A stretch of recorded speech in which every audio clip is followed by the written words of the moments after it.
Okey, Assalamualaikum dan salam sejahtera. Okey, kita sambung kembali tajuk 6, sokongan dan pergerakan ya. Okey, kita tengok modul kita ni. Modul ni adalah muka surat 27. Okey, kita tengok latihan prestasi. Tajuk dia fungsi cecair sinovial, rawan dan tendon pada sendi. Okey, soalan yang pertama. Namakan dua bahagian yang membantu manusia untuk bergerak. Dua bahagian iaitu apa dia? Yang membantu manusia untuk bergerak. Jadi, kita tengok sains kata 4. Kan? Kalau kita tengok nota kita balik, kat mana? Jawapan dia ada kat mana? Ada kat sini ya. Ni, tengok ni, saya tandakan ni. So, jawapan dia apa dia? Yang saya bulatkan ni. Okey, dah dapat kan? Tulis yang tu. Okey, seterusnya kita tengok. Satu selesai. Apakah yang dikatakan sebagai otot berantagonis? Pun ada. Otot berantagonis tu apa dia? Kat sini pun ada. Sini pun ada. Okey. Ada tak sini? Okey. Ni. Okey, apa yang dimaksudkan dengan otot berantagonis? Okey, ni jawapan dia. Okey, ni jawapan dia. Ambil jawapan ni. Okey, yang tadi tu jawapan ada kat sini. Pun ada kat sini. Okey, selesai. Tandakan right pada pilihan jawapan yang betul berdasarkan instruksi bawah. Okey, apabila tangan dibengkokkan, otot bicep buat apa? Otot tricep buat apa? Okey, apabila lengan diluruskan pun ada rasanya. Boleh tengok sini. Sini. Lengan dibengkokkan, lengan diluruskan. So, jawapan ada kat sini. Jawapan pun ada kat sini. Okey, selesai. Okey, nombor 3 siap. Nombor 4. Berikan maksud bagi istilah berikut. Sendi. Apa maksud sendi? Ada tak kat sini sendi? Asyik dekat nota dia ni. Sendi. Kat mana sendi? Ni ada kat sini. Salin yang tu. Okey. Boleh refer lah nanti ya. Okey, sendi. Okey, saya bagi. Okey, selesai. Apakah maksud tendon? Tendon tu benda apa? Ni dia. Kat sini jawapan dia. Tendon ialah. Okey, tu je. Okey, salin kat sini. Apakah fungsi bahagian berikut? Rawan. Rawan ni apa fungsi dia? Mana rawan? Okey, fungsi dia. Ni. Okey, ada kat situ. Cecair sinovial. Fungsi dia. Tu. Okey. Semua ni lah. Sampai habis lah. Ni lah fungsi dia. Okey. Selesai. Nombor 5, selesai. Okey, kita tengok pula muka surat yang seterusnya. Labelkan rajah di bawah dengan menggunakan perkataan yang disediakan. Okey, labelkan saja. Senang, labelkan saja. Boleh refer gambar rajah kat depan tadi ni. Gambar rajah ni. Okey, ni labelkan. Tengok sini saja, labelkan. Okey, selesai. Labelkan rajah di bawah. Pun sama juga. Ni dia. Ambil kat sini. Senang sangat. Okey, selesai. Dan kita buat soalan objektif. Soalan objektif tak? Okey, soalan objektif sikit je. Rajah 1 menunjukkan suatu aktiviti. Apakah yang berlaku pada otot P dan otot R? Otot P dengan otot R semasa membengkokkan tangan. Ni bengkokkan tangan, P jadi apa? R jadi apa? So, tengok balik nota. Rajah 2 menunjukkan suatu aktiviti. Ni aktiviti luruskan tangan. Kalau luruskan tangan jadi apa? Boleh tengok balik tadi. Maklumat di bawah merujuk pada bahagian T yang membantu dalam pergerakan manusia. Bahagian T, tapi dia tak beritahu T tu apa kan. Penghubung otot kepada tulang. Kalau otot kepada tulang, apa dia? Apa benda tu? Tengok sebentar. Otot kepada tulang. So, bahagian tu nama apa? Ni nama dia. Okey. Itulah jawapan dia. Kan?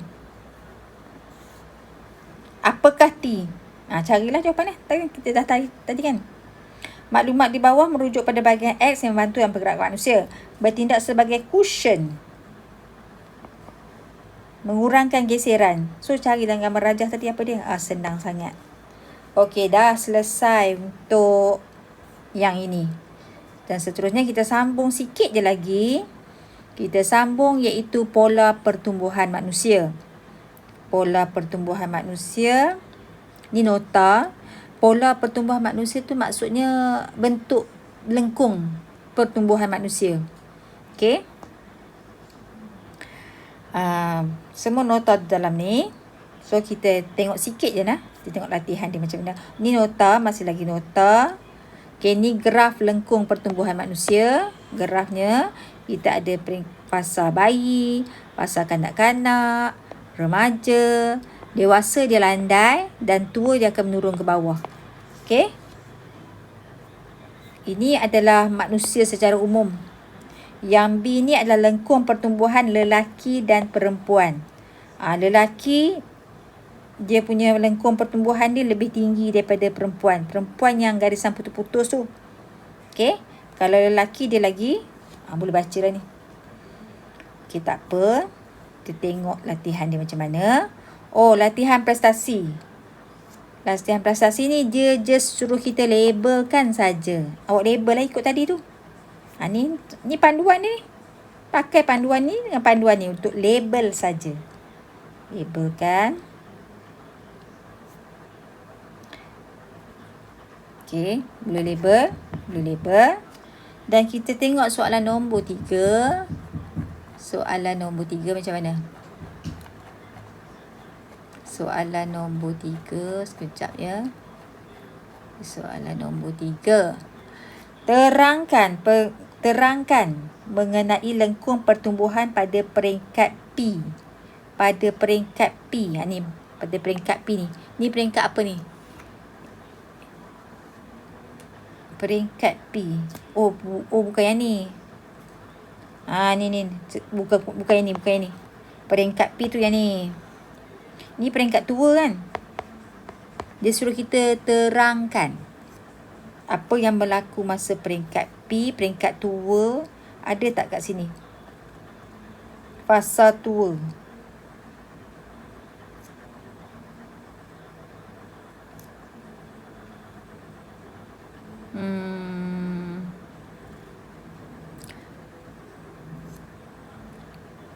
Fasa tua. Ada tak kat sini? Fasa pertumbuhan. Ni kat sini ni. Fasa pertumbuhan adalah negatif di mana saiz badan akan berkurangan. Ambil jawapan dia ni. Ni peringkat tua ni. Itulah jawapan dia. Okey, nombor 4. Nyatakan peringkat pertumbuhan lebih pesat. Nyatakan peringkat pertumbuhan yang lebih pesat, iaitu peringkat bayi dan remaja. Saya dah bagi jawapan untuk awak. Okey. Yang ni. Satu lagi je. Okey, kita tengok yang ni. Rajah 3 menunjukkan graf lengkung pertumbuhan bagi manusia. Macam tadi juga. So, dia suruh kita. Okey. Dia bagi peringkat P. So, kita ni lah. Kita, apa arahan dia. Nyatakan dua parameter yang digunakan untuk mengukur kadar pertumbuhan manusia. Dua parameter yang kita kita boleh ukur sama ada seseorang tu telah mengalami pertumbuhan, sama ada kita ukur dia punya tinggi, ketinggian dan berat badan. Dua parameter ni dua penunjuk lah. Okey. Nyatakan bentuk lengkung yang terhasil. Kalau manusia lengkung apa? Boleh tengok kan? Kalau manusia lengkung apa? Ada kita belajar kan?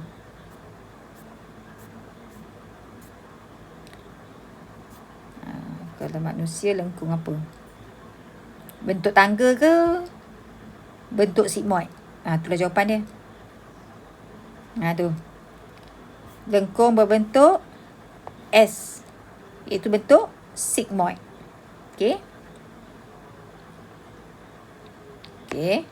Tandakan right pada rajah 3 yang menunjukkan peringkat yang berlaku pesatan pertumbuhan. Peringkat bayi dengan remaja. Ni. Okey. Nyatakan satu jenis makanan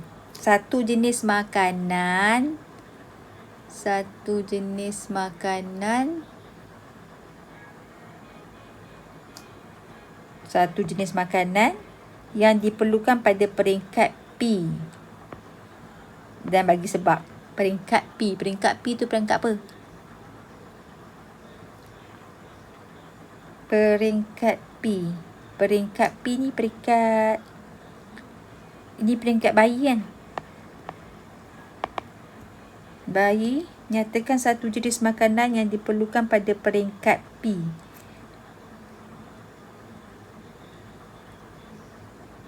Bayi ni selalunya minum apa? Kalau baby, dia minum susu kan? Banyak minum susu kan? Satu jenis makanan. Susu lah. Bukan gelas makanan. Dia kata satu jenis makanan. Baby selalu minum susu kan? Okey, susu. Sebab apa? Susu adalah protein yang dapat membantu pertumbuhan bayi. Okey, itu jawapannya. Pada peringkat manakah pertumbuhan ini dikatakan semakin malar dan hampir sifar? Malar maksudnya tak turun, tak naik. Peringkat mana? Peringkat mana? Malar ni maksudnya dia flat je. Peringkat S lah Peringkat S.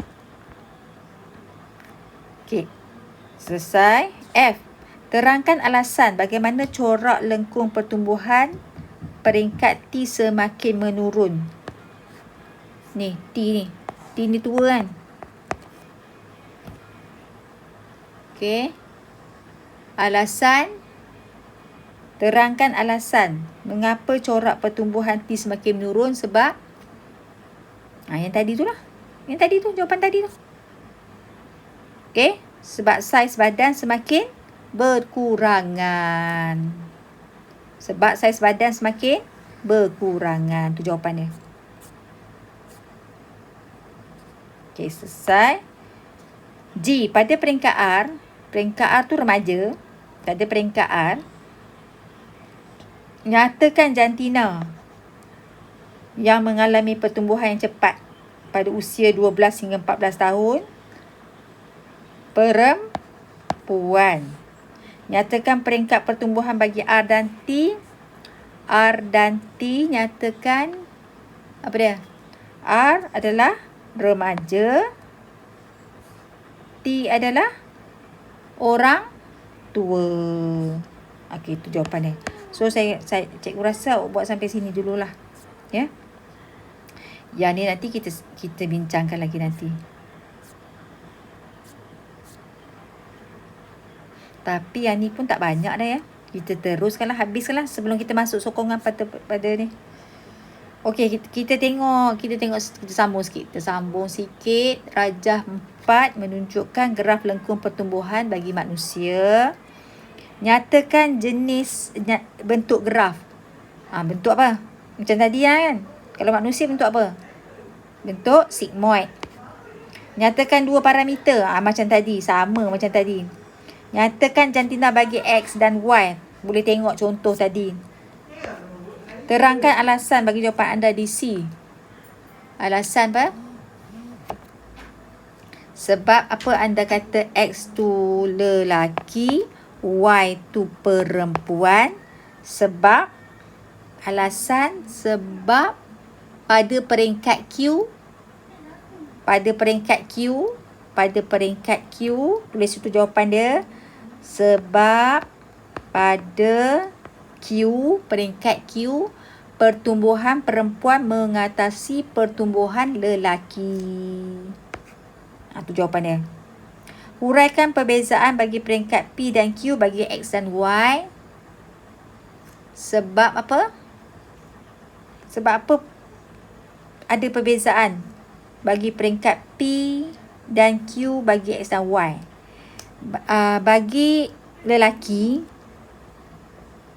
dia lebih tinggi kan? Pada peringkat Q. Bagi perempuan, dia agak rendah. Sebab apa ada perbezaan?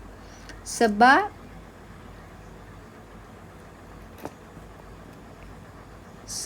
dia pertumbuhan lelaki pada peringkat P lebih awal mengatasi pertumbuhan bagi Y. Ataupun pertumbuhan perempuan pada peringkat Q lebih awal mengatasi pertumbuhan bagi X. So, tu jawapan macam ni. Sebab pertumbuhan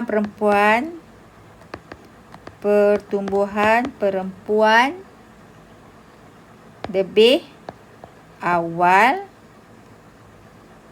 dari pertumbuhan lelaki. Okey, pada peringkat Q juga didapati Y lebih cepat pertumbuhannya. Y lebih cepat pertumbuhannya kan pada peringkat ni. Nampak tak? Y ni lebih cepat pertumbuhannya. Pada peringkat remaja, kalau kita tengok remaja perempuan lagi cepat membesar daripada remaja lelaki. Alasan dia, sebab perempuan lebih cepat akhir baligh dari lelaki. Namakan peringkat usia 0 sampai 2 tahun. Ini adalah peringkat bayi. Okey, selesai. Yang ni kita masuk kelas yang akan datang nanti. So, kita dah habis bab pertumbuhan manusia. Senang saja bab ni lah. Sebab tu cikgu pergi laju. Okey.